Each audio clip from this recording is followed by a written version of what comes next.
Hello and welcome to episode 2 of myNewsWrap about the news from SAP and the Microsoft world. So, second week where I started my podcast, video podcast stream, you name it. Quite some things have happened during the last week, and let's catch up with this stuff. So as usual, you will find all the things within my GitHub repo. It's a new branch, it's episode 02. And there are all the links that I will present within this podcast video. Let's get started. Let's start with the SAP universe. What happened during the last week? Well, in the last episode, I referenced two blogs that were relevant for all the SAP users. So laying out SAP's multi-cloud strategy concerning SAP Cloud Platform, which also had an impact on the SAP Cloud Platform trial, which was now dedicated to the multi-cloud environment, namely the Cloud Foundry-based environment, and Neo was switched off. And there was now one blog post that came after that by Tobias Hoffmann. Well, digging a bit deeper into the, let's say, very special offering of SAP Cloud Platform concerning the trial offering, which is not like with the other cloud providers, kind of a free tier, ready to start offering, but is a very isolated trial. At Neo, it was unlimited, and now you have several constraints within this trial. And this is something that, well, Tobias quite clearly lays out here within this blog post. So definitely something to read and something to think about, not only for the community, but also for SAP from my perspective.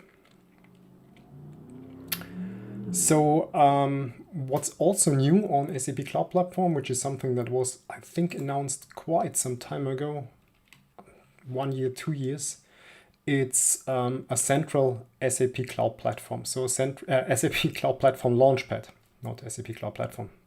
An SAP Cloud Platform Launchpad, which is a central service now based on the Cloud Foundry environment. In order to make your life easier, to have one central launchpad within your organization.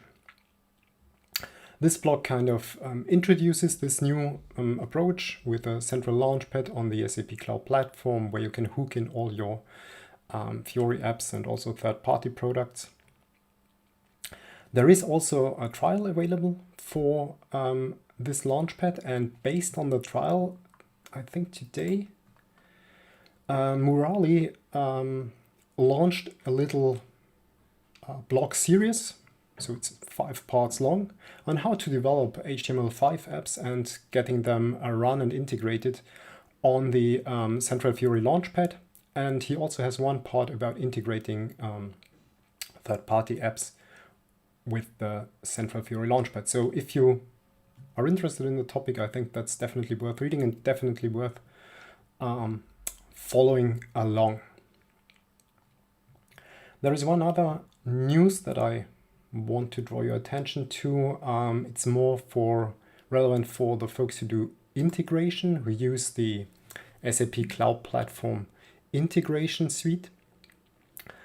That's kind of a special topic, and especially the transporting of content is not that easy.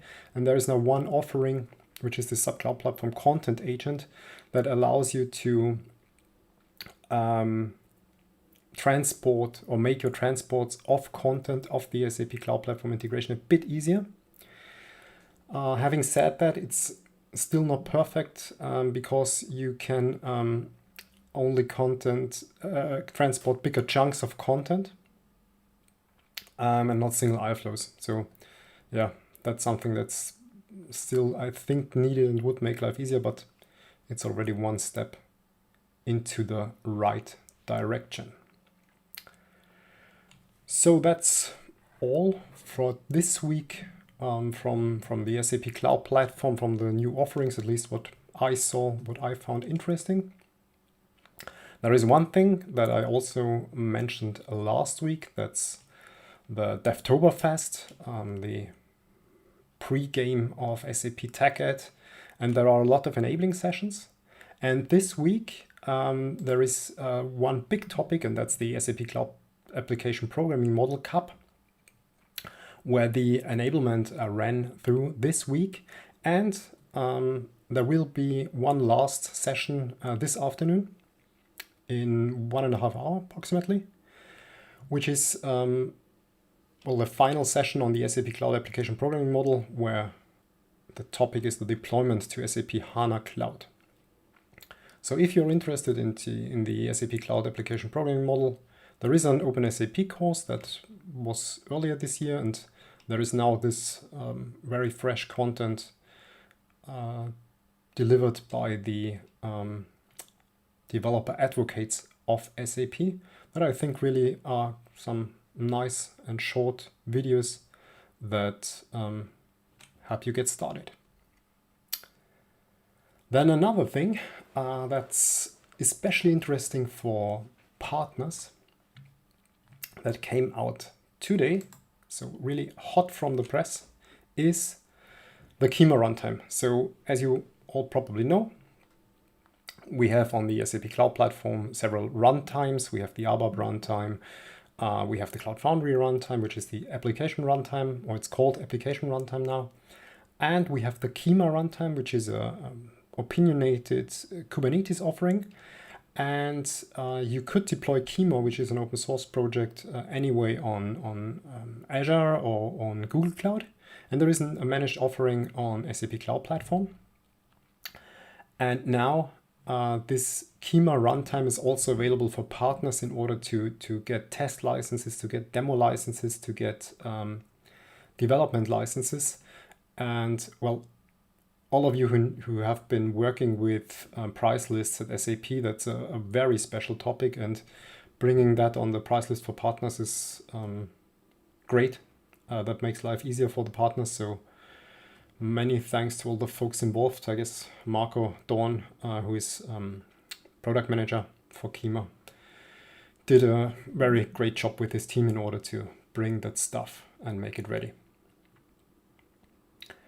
Now to wrap up news from the pure SAP universe, there is one tweet that came across my Twitter timeline, and it has nothing to do with SAP Cloud Platform, it has nothing to do with Kyma, but it has to do with UI5. And all of you who do UI5 and who do development and deployment to on-premise system, you should take a look at that note, because there is one very striking sentence in there that's when being deployed to an on-premise system, the SAP Fiori application must not consume SAP UI5 from SAP CDN. So you cannot fetch the latest and greatest from the content delivery network, which is not that cool from my perspective. Because that means that you have to update your UI component on the SAP system, and this won't be done as often as it should be from my experience. So yeah, keep that in mind. It's, if I understood it correctly from the answers, it's based on some legal restrictions, but it's not that cool for the folks who have to deploy on-prem. Now that was all from the SAP area. Let's switch over to the second topic, namely Microsoft. What's new, what's hot there? First of all, there were some nice talks during the last week about the Power Platform, which is the low-code, no-code platform offered by Microsoft. Now, you might say, I'm a developer, low-code, no-code, I don't want to get in touch with that.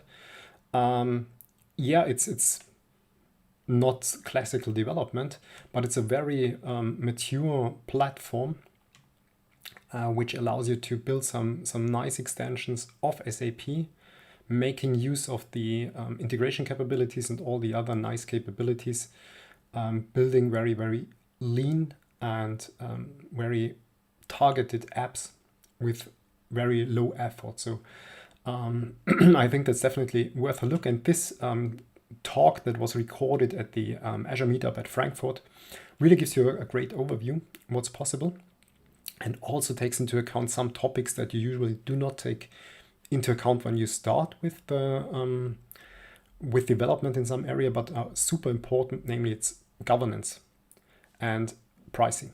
So what do the single services cost if you want to subscribe to them, and how do you govern this all this approach, which is very different to classical development stuff. So that's definitely worth taking a look at. It's a quite lengthy talk, but it's really telling you nearly everything about the Power Platform to get started, to get a first glance into that. There is also another topic that's interesting. It's linked here within this LinkedIn post about adaptive cards, which is a method of extending Outlook. You can guess what happens here. You get these cards that are laid over your content and that can interact with the content and also drag in additional information. So it's quite interesting to use that also, for example, if you have a mail and you have some data, some purchase order data maybe, and you fetch the data from SAP and blend it in via these adaptive cards. And you can also make some or trigger some actions out of those cards. And this blog is really a nice overview, also quite useful if you want to make your hands dirty in that area. Now let's get back to real code for real developers. There is a format called Azure Friday, which is broadcasted nearly every Friday by Microsoft. And there is a very, very different topic from the whole Azure ecosystem presented there. One that was presented last week was serverless containers with Azure Container Instances, presented by the CTO of Azure. So he made quite some demos what you can do with Azure Container Instances. And this is an offering of Azure that's kind of below Azure Kubernetes. So it's targeted for those use cases where you want to deploy containers. So your pure function as a service offering is not sufficient. But you do not want to have all this overhead of Kubernetes. So it's just too much. Then these Azure Containers instances really come in handy. And yeah, it's 15 minutes really worth watching. What's cool is it's really integrated into the Azure cloud. So you can mix it up with all the other services. And what's also cool is if you start with container instances and you get aware that now these container instances, which are very lean compared to Kubernetes, do not fulfill your needs anymore and you need to go to Kubernetes, then you can hook them into Kubernetes. And that's really quite cool. So you can really grow as you go. Now getting one step further concerning serverless and Azure Functions. So my beloved Azure Functions. There was one talk at Serverless London last week about chaos engineering with serverless in Azure. If you do think about chaos engineering, it's quite easy with, virtual machines or networking or something like that. You can bring in chaos there quite easily, but if you do functions where you have no access to all the underlying, let's say, hardware and containers, that gets really a challenge. And Gunnar Grosch presented one approach where he wrapped his functions and could influence the behavior and then could, by this way, inject chaos effects like network latency, like kind of cold start behavior, and so on and so forth. And it's open source, so you can go to GitHub and try it out. Definitely, if you want to take a look at chaos engineering for serverless in Azure, that's worth a look. Then some more specific topics around Azure Functions. There's one very useful blog post, not super new, but well, I came across that recently. It's about Azure Function using the blob trigger, so kicking off an Azure function if blob storage is changed. If the blob storage is in a private network. This is quite usual situation. And this blog post describes how you can still trigger those functions even if the blob storage is not in the public internet. And last but not least, durable functions. So the function extension for workflow-like tasks in the function as a service world got a new update with quite some nice enrichments of the capability. So we have now really long-running durable timers. So it's no longer restricted to 6 days. This is quite helpful if you model real workflows where you have human interaction in between, where 6 days of waiting time might not be sufficient. And you also have some improvements under the hood. Partitioning is always a big topic which can make problems, especially when it comes to duplicate executions as described here. You have some new extensions concerning the tracing functionality. So yeah, it's getting better and better, that stuff. So let's see. We will stay in the Azure universe now for 2 more news, or 1 more news. For those of you who have interacted with Microsoft Azure, especially with the Active Directory, you certainly came across this library, this MSAL, that allows you to very easily authenticate yourself against Active Directory. And it was recently a new version that was made GA that interacts with the v2 endpoints of Azure Active Directory.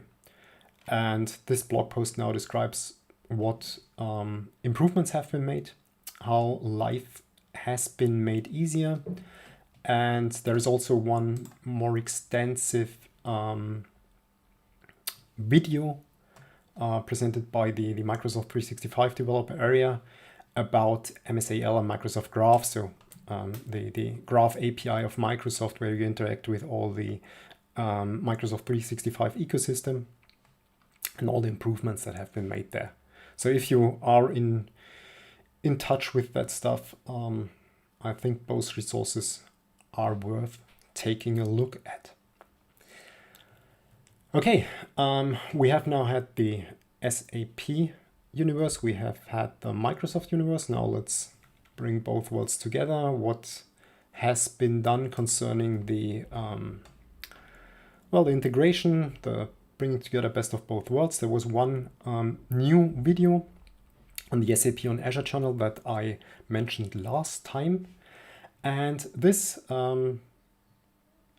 funnily, as I mentioned before, Power Platform is something cool. Integrates Power Automate, which is part of the Power Platform, and the integrated AI builder, which is also a kind of a low-code way how to build AI models. Is used here how to evaluate forms and create objects in SAP. A very short and nice overview. What's possible with very little effort, what you can do there. So that's also definitely worth a look, just to get you an idea what's possible when you combine both worlds.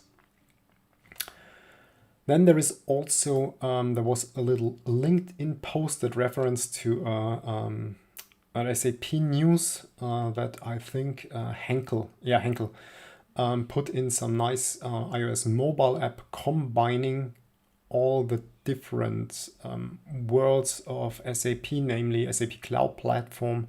We have the SAP Sales Cloud of the CX area, and we have several services of Microsoft that are integrated there, including the Azure Active Directory integration. So this gives you another idea how you can combine all those worlds and get really the best value out of it.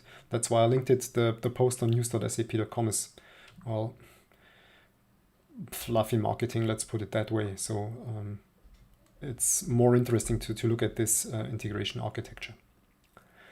And then there is another thing. Those of you who have already had some touch points with Microsoft in the context of SAP, there is something that they always will tell you. It's that they are one of the largest customers of SAP, which is true. And they run their own SAP systems on Azure. And there was a blog post that came out this week about how they do the monitoring. So how do they monitor their SAP system end to end when running on Azure? Because it's not that they deploy their systems and they get it for free. There is, as you probably all know, internal charging in companies, and that's the same for Microsoft. So all the SAP systems that are running on Azure are charged and billed as you would be billed. And that's why they have to also take into account all this stuff. Do my systems run? When can I snooze them? When can I set them asleep? And so on and so forth. And this blog gives you a little bit of an insight how they monitor all that stuff and how the solution architecture looks like, and what services they use in order to analyze logs on different levels, and so on and so forth. So yeah, quite interesting insight also for me, as I'm not the infrastructure guy, not the SAP basis guy, but definitely worth a read from my perspective. So that's it from the area of SAP Microsoft. Let's bring both worlds together. Quite some cool stuff, especially the Power Platform stuff. Really, even if you say, I don't want to get in touch with low-code, take a look at that video of the SAP on Azure channel. Now, what do we have with respect to education, with respect to conferences and so on? There is one new Open SAP course about building SAPs with the ABAP RESTful Application Programming Model, RAP, with, well, Marcel Hermans, the godfather of the RESTful Application Programming Model, and a lot of other folks from the SAP world. It will start in October, so you can still enroll. And last week there was some comment that because of this course, all the other courses will be delayed. Well, I think that's not the case, and it's especially not the case why the SAP and Microsoft course was delayed. But if you are doing some stuff in that area, I think it's definitely worth watching that open sub course. Then I mentioned before Kima. There is one talk of the UK user group, again by Marco Dorn himself, about building side-by-side extension using SAP Cloud Platform Extension Factory, Kima runtime. You can register as a guest. So you can join the webinars as a guest. That's, I think, an option that you should use. It's next Tuesday. So if you want to get a little bit of insight into the Kima runtime, then that's something to look at. On the Microsoft part of the house, there is Microsoft Ignite coming up. It's a conference taking place from 22nd to 24th of September. Registration is open, and also the sessions are available here in the session scheduler. So there are some pre-recorded sessions. There are some sessions that are live. So yeah, take a look what's there. It's for free. Concerning the target audience, I would say it's for the SAP folks, it's somewhere in between Sapphire and TechEd. So it's not hardcore techie development stuff. And it's not fluffy marketing stuff. It's somewhere in between. There are also some interesting talks about modern work, for sure, with respect to what Microsoft has in their offering to facilitate that. But yeah, there are also some nice talks and roundtables about development topics, so definitely some sessions that you might find interesting. Then, last but not least, there is one conference or one Thementag. It's only German, so the conference language will be German. It's about SAP and Azure. It's hosted by the IT Online magazine. And there are 6 partner companies that are offering talks there. It's for free, so you can register for free. And it's on the 1st of October. And yeah, I will also have a talk there, so it's kind of a little bit advertisement for myself.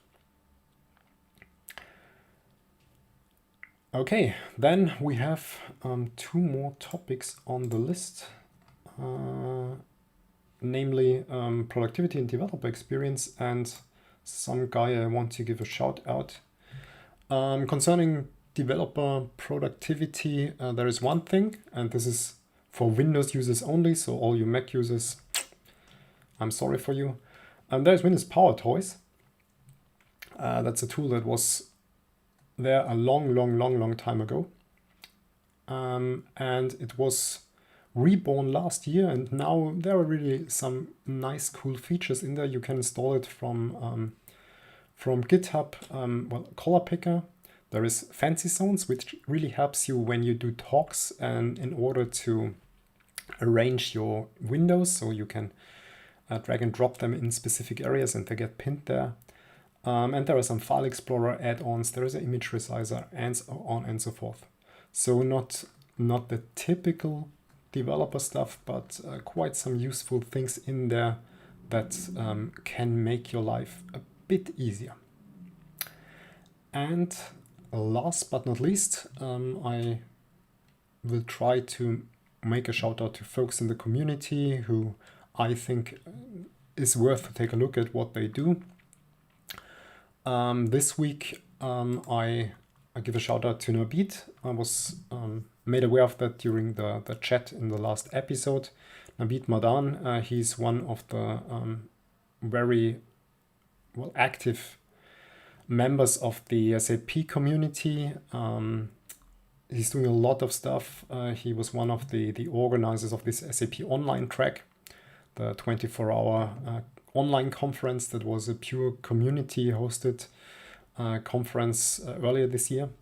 And he also has a quite nice YouTube channel where he does some live coding on very different topics, helping to educate yourself in areas where perhaps the classical ABAP developer does not directly touch or has not yet touched. So if you're interested in these areas like JavaScript for ABAPers, SAP UI5, Node.js for ABAPers, those videos are really interesting and nice to follow up.